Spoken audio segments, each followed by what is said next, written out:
এবার যেন বাস্তবের নায়িকা হয়ে উঠলেন রূপালী পর্দার চিত্রনায়িকা বুবলী। সশরীরে ছুটে যাচ্ছেন বন্যার্তদের কাছে, পাশাপাশি অন্যদেরও আহ্বান জানাচ্ছেন বানভাসীদের সাহায্যে এগিয়ে আসতে। সম্প্রতি বন্যা হয় ফেনী, নোয়াখালী, কুমিল্লা সহ দেশের বেশ কিছু জায়গায়। বন্যার পানিতে ডুবছে বাড়িঘর। এ অবস্থায় নোয়াখালী যখন বন্যার পানিতে ডুবছে, তখন ত্রাণ সামগ্রী নিয়ে নিজ এলাকায় ছুটে গেলেন নোয়াখালীর মেয়ে বুবলী।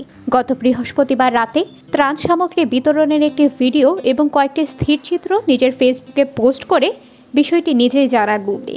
পাশাপাশি সকলকে যার যার অবস্থান থেকে বন্যার্তদের পাশে এগিয়ে আসতে অনুরোধ জানান তিনি।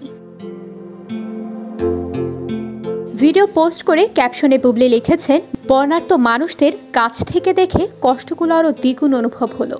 আমার মতো করে আমি সব সময় চেষ্টা করি এই ভালোবাসার মানুষগুলোর কাছাকাছি থাকতে, কারণ এটা আমার মানসিক শান্তি। এছাড়াও গণমাধ্যমকে দেওয়া সাক্ষাৎকারে বুবলী জানান, বন্যার শুরু থেকে বানভাসীদের পাশে থাকার চেষ্টা ছিল তার।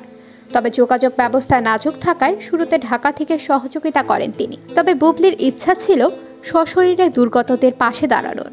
সেই পরিকল্পনা থেকে পরে নোয়াখালীর প্রত্যন্ত এলাকায় যান তিনি। বুবলীর এমন কাজে প্রশংসায় ভাসাচ্ছেন নেটিজেনরা। সশরীরে বন্যার্তদের পাশে দাঁড়িয়ে বুবলী যেন ত্রিভুজ লড়াইয়ে হারিয়ে দিলেন সাকিব অপুকে। তাই তো নেটিজেনরা এবার প্রশ্ন তুলছেন তার সাবেক স্বামী শাকিব খান আর অপু বিশ্বাসকে নিয়ে।